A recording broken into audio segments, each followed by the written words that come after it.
Engineer Thangamuthu study circle and IPS academy அரசு பணி வெற்றியின் முதல் படி. Hi everyone, this is engineer Thangamuthu IPS academy. So இதில் வந்து பார்த்தீங்கன்னா நம்ம ஃபிசிக்ஸில் இது 5வது பாடம், அதாவது 6th புக்கில் தேர்ட் டேர்மில் ஃபர்ஸ்ட் லெசன் காந்தவியல். ஐ திங்க் 2வது லெசன் கூட பார்த்தீங்கன்னா நமக்கு ஃபுல்லாகவே வந்து பார்த்தீங்கன்னா இதில் வந்துடும். செகண்ட் லெசன் நீர் கூட பார்த்தீங்கன்னா நமக்கு கெமிஸ்ட்ரியில் வந்துடும். ஸோ நம்ம இதில் பார்க்க போகிறது காந்தவியல் அப்படிங்கிற பாடம் தான் பார்க்க போகிறோம். சரிங்களா? நம்ம இதுக்கு முன்னாடி 6வது புக்கில் first term and second term ரெண்டுலையுமே 2 லெசன் மின்னியல், வெப்பவியல் இந்த பாடங்கள்லாம் முடிச்சிருக்கோம். யாரும் கம்ப்ளீட் பண்ணாமல் இருந்தீங்கன்னா கரெக்டாக சீரிஸ் பார்த்துக்கிட்டே வாங்க. ஸோ இதை பொறுத்தவரை வந்து பார்த்தீங்கன்னா இன்னைக்கு 5வது கிளாஸ் ஃபிசிக்ஸில் 6th புக்கு தேர்ட் டேர்ம். சரிங்களா? ஸோ இது வந்து பார்த்தீங்கன்னா ரெகுலராக போகும்பா. நான் ஆல்ரெடி இது 1 இயர் சேலஞ்ச், இந்த ரோட் மேப் சீரிஸ் அப்படிங்கிறது 1 இயர் சேலஞ்ச். ஸோ இதில் வந்து பார்த்தீங்கன்னா சயின்ஸ் அடுத்து சோசியல் 1 by 1 போக போகிறோம். சில பேர் கமெண்ட் பண்ணியிருந்தீங்க, கமெண்ட் நான் பார்த்தேன். இதை நம்ம கொண்டு போவோம். ஃபர்ஸ்ட் ரெகுலராக போய்கிட்டு இருக்கு, நீங்கள் அப்படியே கண்டினியூ பண்ணுங்க. ஸோ கேப்ல அந்த குரூப் 2 எக்ஸாம் மாதிரி ஏதாவது ஒரு எக்ஸாம்ஸ் வருது, சடனாக ஒரு 1 வீக் ஒர்க் இருந்துச்சு அப்படின்னா அந்த 1 வீக் நான் நிப்பாட்டி அடுத்த வீக் போடுற மாதிரி தான் இருக்கும். கொஞ்சம் அட்ஜஸ்ட் பண்ணிக்கோங்க. பட் முடிஞ்ச வர வாரத்தில் 4 வீடியோ நான் கொடுக்க ஆரம்பிக்கிறேன். கண்டினியூஸாக போகுமா, இதில் எந்த ஒரு மாற்றமும் கிடையாது. பட் என்னோட சுச்சுவேஷனே கொஞ்சம் புரிஞ்சுக்கிட்டு ட்ராவல் பண்ணுங்க. எந்த சீரிஸும் ஸ்டாப் ஆகாது. பட் கண்டினியூஸாக போகிறப்ப ஏதாவது ஒரு அர்ஜென்ட் ஒர்க் வந்தால் 2 நாள் வீடியோ இல்லைன்னா கொஞ்சம் வெயிட் பண்ணி அடுத்த நாள் பாருங்க. என்னால் முடிஞ்ச வர வாரத்தில் 5 நாள்ல இருந்து 6 நாள் வீடியோ கொடுக்க ட்ரை பண்ணுறேன். சரிங்களா? ஸோ கண்டினியூஸாக வீடியோஸ் வரும், ரெகுலராக பார்த்துட்டே வாங்க. முடிஞ்சால் ஒரு நோட் போட்டு நோட்ஸ் எடுங்க. நான் அதுவுமே எப்படி எடுக்கலாம்னு நான் சொல்கிறேன். இந்த 6th புக்கில் கண்டென்ட் கம்மியாக தான் இருக்கும். 7th 8th போகிறப்போ நிறையா கண்டென்ட் ஆயிரும். 8th புக்கெல்லாம் ஒரு பாடத்தையே 2 கிளாஸ் எடுக்க வேண்டியது இருக்கும். அதனால கொஞ்சம் ப்ராப்பராக கவனிங்க. கூடவே வந்தீங்கன்னா என் கூடவே உங்களுக்கு முடிச்சுட்டு போகிறது ஈஸியாக இருக்கும். பின்னாடி சேர்த்து வச்சு பார்த்துக்கலாம் அப்படின்னா கஷ்டமாயிரும். அதனால படிக்க ஆரம்பிச்சிருங்க. இப்போ காந்தவியல் இந்த புக்கில் வந்து பார்த்தீங்கன்னா ஃபர்ஸ்ட் பாடம் காந்தவியல் 6th தேர்ட் டேர்ம், இங்கிலீஷில் வந்து மேக்னட்டிசம். சரிங்களா? ஓகே, இதில் அடுத்து பாருங்க. ஃபர்ஸ்ட் பேஜ் வந்து இண்டெக்ஸ் மட்டும் தான் இருக்கு, நேம் மட்டும் அதில் ஒன்றும் கிடையாது. அடுத்த பேஜில் எடுத்தீங்கன்னா இதில் நமக்கு முக்கியமான விஷயம் என்ன அப்படின்னா அந்த மேக்னெட்டிக் ஸ்டோன் மேக்னஸ். ஸோ இது வந்து பார்த்தீங்கன்னா நமக்கு பின்னாடி வரக்கூடிய புத்தகங்கள்ல 7th 8th வந்து பார்த்தீங்கன்னா ஆசியா மைனர் அப்படிங்கிற பிளேஸ் சைனால அதை கொடுத்துருப்பாங்க. ஸோ இங்கே உங்களுக்கு வந்து பெருசாக கொடுக்கல. சரிங்களா? இந்த புக்கில் மேக்னஸின் அதிசய பாறை, மேஜிக் ஸ்டோன் ஆஃப் மேக்னஸ் அப்படின்னு சொல்லி கொடுத்துருக்காங்களா? ஸோ இங்க வந்து என்ன சொல்றாங்க, சுமார் 2500 வருடங்களுக்கு முன்னர் கிரேக்க நாட்டின் மெக்னீஷியா, கிரேக்க நாட்டில் இருக்கிற மெக்னீஷியா என்ற ஊர், அங்க வந்து பாத்தீங்கன்னா மேக்னஸ் தனது ஆடுகளை மேய்த்து கொண்டிருந்தான். மேக்னஸ் அப்படிங்கிற சிறுவன் ஆடு மேய்ச்சிக்கிட்டு இருக்கான். கொஞ்ச நேரம் தூங்குறான், சற்று குட்டி தூக்கம். இது அவனோட கையில வச்சிருந்த ஒரு கம்பு, அதாவது வச்சிருந்த கோல் வந்து பாத்தீங்கன்னா கீழே வந்து இரும்புல இருக்கு, இரும்பு ராடு. ஸோ அது வந்து அந்த பாறை மேல ஸ்ட்ரெயிட்டா நிக்குது. அப்போ என்ன ஆச்சு அப்படின்னு சொல்லி ஷாக் ஆகுறான். கீழ்ப்பகுதியில் இரும்பு உடையிடப்பட்ட அவனது கைத்தடி. சரிங்களா? அந்த பாறையில என்ன இருக்கு அப்படின்னு பாத்தீங்கன்னா இரும்பு உரையிடப்பட்ட அவனது கைத்தடி என்ன இருக்குன்னா பாறையில ஒட்டி கொண்டு நேராக நின்றது. ஸோ அதை பார்த்த உடனே வந்து பாத்தீங்கன்னா அவன் ஷாக் ஆயிருக்கான். ஸோ ஒரு மேஜிக் மாதிரி கீழே வச்சிருந்த கைத்தடி எப்படி நேரம் நிக்குது அப்படின்னு சொல்லி அவனது இரும்பு ஆணிகள் அடிக்கப்பட்ட காலனியும் அந்த பாறையில் ஒட்டிடுச்சு. சரிங்களா? ரீசன் என்ன அப்படின்னா இந்த பாறை வந்து ஒரு மேக்னெட், அதுல வந்து பாத்தீங்கன்னா இரும்பு ஒட்டிக்குது அப்படிங்கிறது தான் இதுல கொடுத்துருக்க கான்செப்ட். ஸோ அதுல அதை வந்து ஒரு ஊரே கூடி நின்று வேடிக்கை பார்த்தது. இல்லை வேறு காரணம் ஏதாவது இருக்க வேண்டும், இது ஒரு மந்திரமான பாறையா அப்படின்னு சொல்லி யோசிச்சிருக்காங்க. ஸோ இதோட விளைவு தான் மேக்னெட் அப்படிங்கிற ஒன்று கண்டுபிடிக்கப்பட்டதா சொல்லப்படுற கதை. ஸோ இந்த இடத்துல வந்து மெக்னீஷியா அப்படிங்கிறது கிரேக்க நாட்டில் உள்ள ஊர். அந்த சிறுவன் பேரு மேக்னஸ். வேற எதுவுமே இந்த ஸ்டோரியில பெருசா ஒன்றும் இல்லை. அடுத்தது பாருங்க. மேக்னெட் என்பது அதன் தாதுக்கள் மேக்னெட் அப்படிங்கிறதுனால அந்த தாதுக்கள் மேக்னெட்டைட் என்றும் அழைக்கப்பட்டன. மெக்னீஷியா என்ற ஊரோட பெயரில் அழைக்கப்படுதா அப்படின்ற கருத்தும் சொல்லப்படுது. சரிங்களா? இதுக்கு காரணங்கள். ஸோ இப்போ இதுல கூட பாத்தீங்கன்னா இயற்கை காந்தம், மேக்னடைட் அப்படிங்கிறது இயற்கை காந்தம் அப்படின்னு அழைக்கப்படுகிறது. ஆக்சுவலா வந்து பாத்தீங்கன்னா இரும்பின் தாதுக்கள் அப்படின்னு சொல்லி ஒரு கான்செப்ட் படிச்சிருப்பீங்க. இப்போ கூட ரீசெண்டா 2024 குரூப் 2ல கேட்டாங்க. இரும்பின் தாதுல இந்த Fe2O3 அப்படின்னு பாத்தீங்கன்னா ஹேமடைட், Fe3O4 வந்து பாத்தீங்கன்னா இதுவும் இரும்போட ஆக்சைடு தாது தான். இதுக்கு பேர் மேக்னடைட். இதெல்லாம் நோட்ல தனியா நோட் பண்ணி வச்சுக்கணும். ஹேமடைட், மேக்னடைட், இது ரெண்டுமே வந்து பாத்தீங்கன்னா இரும்போட ஆக்சைடு தாது O3O4. சரிங்களா? இது இல்லாம பாத்தீங்கன்னா FeCO3 சிடரைட், இது கார்பனேட் தாது. ஸோ இந்த மாதிரி இரும்போட தாதுக்கள் நிறைய இருக்கு. ஸோ இந்த இரும்போட தாதுக்கள்ல இயற்கை காந்தம் அப்படின்னு அழைக்கப்படுறது மேக்னடைட். அதை நோட் பண்ணிக்கோங்க. இந்த மேக்னடைட் அப்படிங்கிறது இரும்பின் ஆக்சைடு தாது. சரிங்களா? ஏன்னா இப்போ குரூப் 2ல கொஸ்டின் கேட்டாங்க, அதனால அந்த கொஸ்டினுமே உள்ள நான் உங்களுக்கு மென்ஷன் பண்ணி சொல்லியிருக்கேன். வேற இதுல ஒன்றும் பெருசா கிடையாது. ஸோ இதுல இன்னொன்று என்ன சொல்றாங்கன்னா இந்த காந்தங்களை வழிகாட்டும் காந்தங்கள் அப்படின்னு சொல்றாங்க. ஸோ இது எதுக்காகலாம் பயன்படுத்தினால, ஏன் வழிகாட்டும் காந்தங்கள் சொல்றாங்க பின்னாடி பார்க்கலாம். ஏன்னா காந்தம் வந்து பாத்தீங்கன்னா எப்பவுமே நார்த்து சவுத்து, வடக்கு தெற்கு திசையை நோக்கி தான் வந்து காமிக்கும். அதனால மற்ற 2 திசைகளை நம்ம இட பண்ணிக்கலாம், டைரக்டா பாத்துக்கலாம். இதை வச்சுதான் காந்த ஊசி பெட்டி பின்னாடி வடிவமைச்சிருப்பாங்க. இதெல்லாம் பின்னாடி பார்ப்போம். ஸோ மனிதனால் இது வந்து இயற்கையாக கண்டுபிடிக்கப்பட்ட காந்தம். இயற்கையாக இருந்ததை மனிதன் கண்டுபிடிச்சான், பார்த்தான், அவ்வளவுதான். அதுக்கப்புறம் மனிதன் செயற்கையாக கண்டுபிடிக்கப்பட்ட காந்தங்கள், இதை வந்து செயற்கை காந்தங்கள் அப்படின்னு சொல்றாங்க. சரிங்களா? சோ இதுல என்ன வடிவ காந்தங்கள்லாம் இருக்குன்னு பாருங்க. சட்ட காந்தம், லாட காந்தம், வளைய காந்தம், காந்த ஊசி, நீள்கோள வடிவம், வட்ட வடிவம், உருளை வடிவம். சோ இது எல்லாமே பாத்தீங்கன்னா காந்தத்தை பின்னாடி மனிதன் கண்டுபிடிக்க ஆரம்பிச்சதுக்கு அப்புறம் செயற்கையாக காந்தங்கள் கண்டுபிடிக்கப்படுகின்றன. சரிங்களா? இதுல காந்தத்துல ஒட்டக்கூடிய பொருளுக்கு பேரு காந்த தன்மையுள்ள பொருள். காந்த தன்மையுள்ள பொருள் அப்படின்னா காந்தத்தில் ஒட்டக்கூடிய பொருட்களை காந்த தன்மையுள்ள பொருள் அப்படின்னு சொல்றாங்க. காந்தத்தில் ஒட்டாத பொருட்களை காந்த தன்மையற்ற பொருள். இங்கிலீஷ்ல வந்து பாத்தீங்கன்னா மேக்னெட்டிக் அண்ட் நான் மேக்னெட்டிக், மேக்னெட்டிக் அண்ட் நான் மேக்னெட்டிக் மெட்டீரியல்ஸ் அப்படின்னு சொல்றோம். சரிங்களா? அடுத்து காந்தத்தின் துருவங்கள். கான்செப்டே எவ்வளவுதான்ப்பா. காந்த தன்மையற்ற பொருளுக்கு எது எடுத்துக்காட்டு சொல்லலாம்னா காகிதம், நெகிழி, பிளாஸ்டிக் இருக்குங்களா, பிளாஸ்டிக், இதெல்லாம் காந்த தன்மையற்ற பொருளுக்கு எடுத்துக்காட்டு. ஸோ அதே மாதிரி காந்தத்தோட துருவங்கள். காந்தத்துக்கு வந்து 2 துருவம் இருக்கும். ஒன்று வந்து பாத்தீங்கன்னா நார்த்து, இன்னொரு துருவம் சவுத்து. சரிங்களா? காந்தத்துக்கு 2 துருவம். நார்த்துனா வடக்கு துருவம், சவுத்துனா தென் துருவம். சரிங்களா? இந்த மாதிரி 2 துருவத்தை மட்டும்தான் காந்தங்கள் காமிக்கும் அப்படின்னு சொல்லியிருக்காங்க. வேற எதுவும் இதுல பெருசா சொல்லப்படலை. அடுத்து காந்தத்தின் ஈர்ப்பு விசை. இந்த பாயிண்ட் ரொம்ப ரொம்ப இம்பார்ட்டன்ட் பாயிண்ட், இதை பாக்ஸ் பண்ணி வச்சுக்கோங்க. காந்தத்தின் ஈர்ப்பு விசை எங்க அதிகமா இருக்கும், எங்க குறைவா இருக்கும்? காந்தத்தின் ஈர்ப்பு விசை இரு முனைகளிலும் அதிகமாக இருக்கிறது. இந்த இரு முனைகளையும் காந்தத்தின் துருவங்கள் அப்படின்னு அழைக்கிறாங்க. காந்தத்தின் ஈர்ப்பு விசை எங்க அதிகமா இருக்கும் அப்படின்னா போல்ல, முனைகள்ல காந்தத்தின் ஈர்ப்பு விசை அதிகமா இருக்கும். சென்டர்ல காந்தத்தின் ஈர்ப்பு விசை மிகவும் குறைவாக இருக்கும். சரிங்களா? ஒரு தங்கு தடையின்றி தொங்க விடப்பட்ட காந்தம், வடக்க இருக்கிறது வடமுனை, தெற்கு இருக்கிறது தென்முனை, இதெல்லாம் பெருசா ஸ்டோரிஸ் தான். தங்கு தடையின்றி தொங்க விடப்பட்ட காந்தம் எப்பொழுதும் எந்த திசையை நோக்கி நிற்கும்? இது ஒன்வேடு கேட்கலாம். வடக்கு தெற்கு திசையை நோக்கி தான் நிற்கும். எப்பவுமே காந்தத்தை வந்து ஃப்ரீயா suspended magnet always comes rest in north and south direction. A freely suspended magnet always comes to rest in north to south direction. One north one south, இந்த 2 டைரக்ஷன் தான் காமிக்கும் அப்படின்னு சொல்றாங்க. தென் காந்தத்தில் திசை காட்டும் கருவிகள் பல ஆண்டுகளுக்கு முன் திசை அறிய பயன்பட்டது. இதை பயன்படுத்தின யாருன்னா சீனர்கள். ஏறத்தாழ 800 ஆண்டுகளுக்கு முன்பு சீனர்கள் இந்த காந்த கற்களை தொங்க விட்டால் அது வடக்கு தெற்கு திசையிலேயே ஓய்வுக்கு வரும், நார்த் அண்ட் சவுத் போல தான் ஓய்வுக்கு வரும் அப்படிங்கிறத கண்டுபிடிச்சிருக்காங்க. ஸோ இதனாலதான் காந்தத்தை வச்சு என்ன கண்டுபிடிச்சாங்க அப்படின்னா திசை காட்டும் கருவிகள். சரிங்களா? ஸோ சீன மாலுமிகள் படகுல செல்லும் போது, படகுலையும் கப்பல்லையும் போறப்போ இந்த கற்களை வச்சுதான் என்ன பண்ணிருக்காங்க, மூடு பனி காலத்திலையும் திசையை அறிஞ்சுக்கிட்டாங்க அப்படின்னு சொல்றாங்க. சரிங்களா? பனி இருக்கிறப்ப பாத்தீங்கன்னா பெருசா வந்து சூரியன் உதிக்கிறது, சூரியன் மதைகிறத கண்டுபிடிக்க முடியாது அவ்வளவு சீக்கிரம். ஸோ அந்த மாதிரி டைம்லையும் கூட இந்த காந்தத்தை யூஸ் பண்ணி திசை காட்டும் கருவியா பயன்படுத்தினவங்க யார் அப்படின்னா சீனர்கள். ஏறத்தாழ 800 ஆண்டுகளுக்கு முன்னாடியே. சரிங்களா? அதைதான் இங்கேயும் கொடுத்திருப்பாங்க.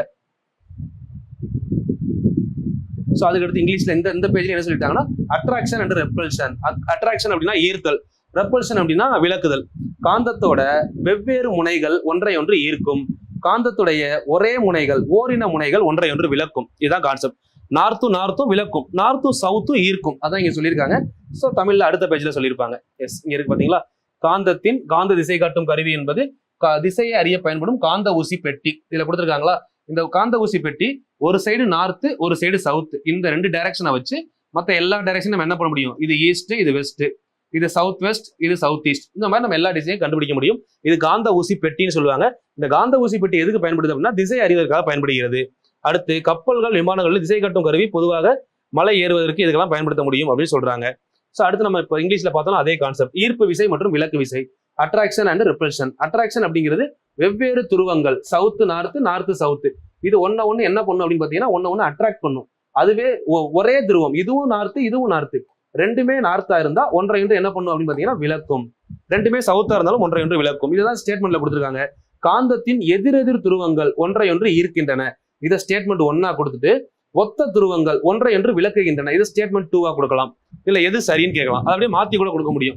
காந்தத்தின் எதிரெதிர் துருவங்கள் ஒன்றை ஒன்று ஈர்க்கும்ன்றது சரி, விளக்கும் சொல்லி மாத்தி கொடுத்துட்டு இது எது சரியானதுன்னு கேட்கலாம். வெவ்வேறு துருவம்னா ஈர்க்கும், ஒரே துருவம்னா விளக்கும். சரிங்களா? இதுதான் கான்செப்ட் இதுல. ஓகே, அதுக்கடுத்து வந்து பாருங்க, காந்தத்தின் தன்மையை இழந்து விடுமா அப்படின்னு கேட்கிறாங்க. சோ இந்த இடத்துல எப்படி எல்லாம் இழந்து விடும் பாருங்க. வெப்பப்படுத்தும் பொழுதோ காந்தம் வந்து எப்போ அதோடைய மேக்னெட்டிக் அந்த கேரக்டரை வந்து பாத்தீங்கன்னா லாஸ் பண்ணும். Do magnets lost their properties when? எப்போ லாஸ் பண்ணணும்னு கேட்குறாங்க. 1, ரொம்ப உயரத்துல இருந்து கீழே போடும் போதோ. 2, சுத்தியால் தட்டும் பொழுதோ. சரிங்களா?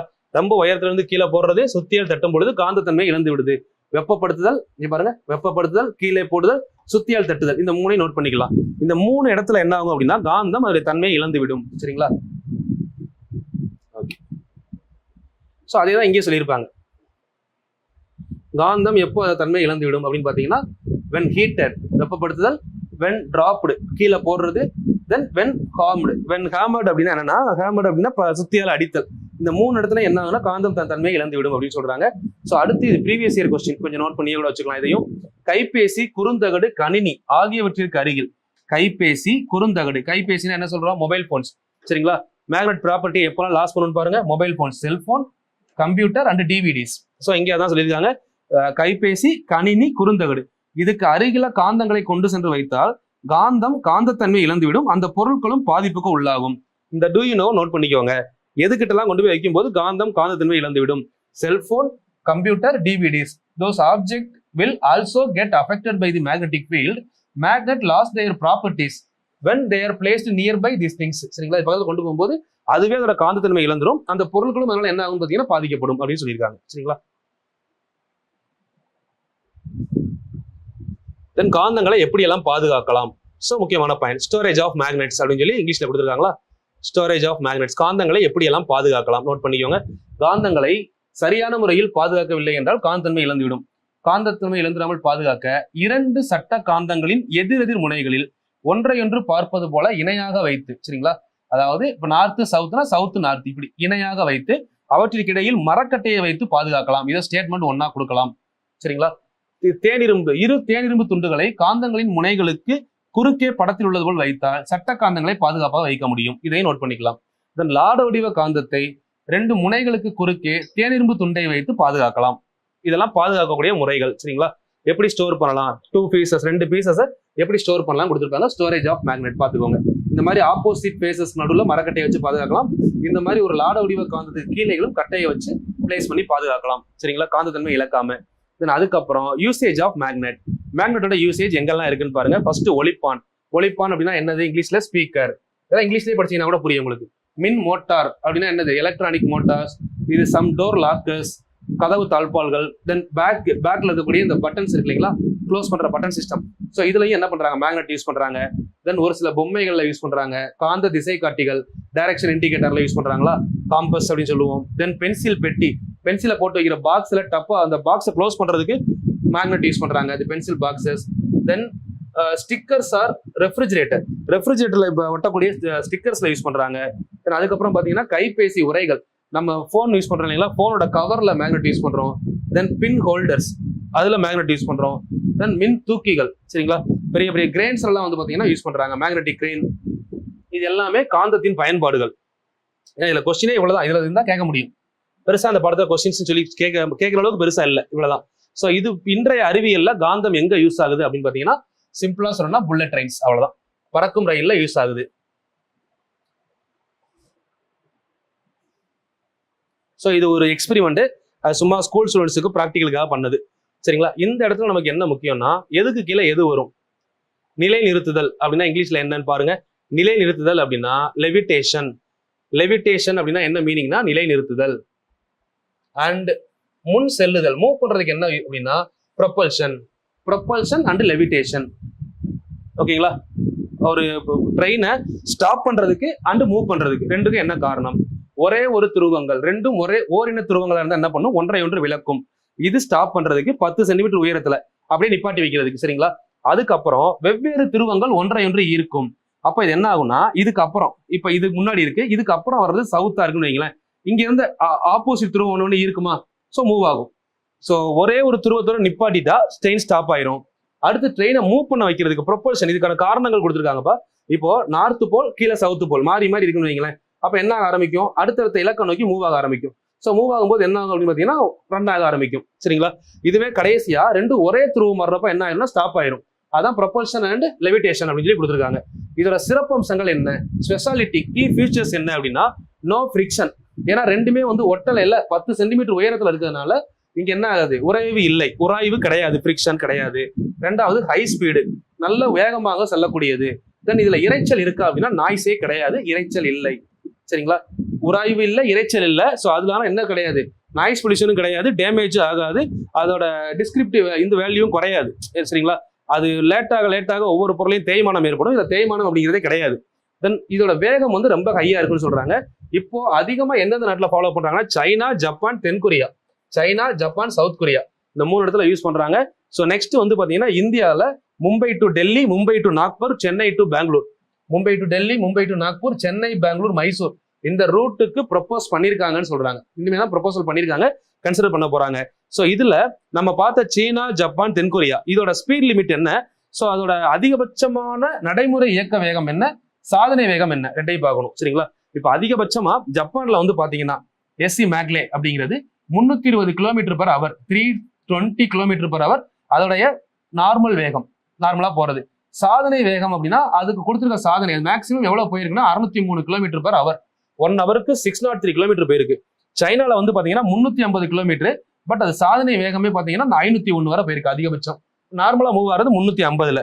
அது மாதிரி சவுத் கொரியால வந்து பாத்தீங்கன்னா 300 km/h, அதோட சாதனை வேகம் 421. இதை மட்டும் நோட் பண்ணி வச்சுக்கோங்க. சரிங்களா?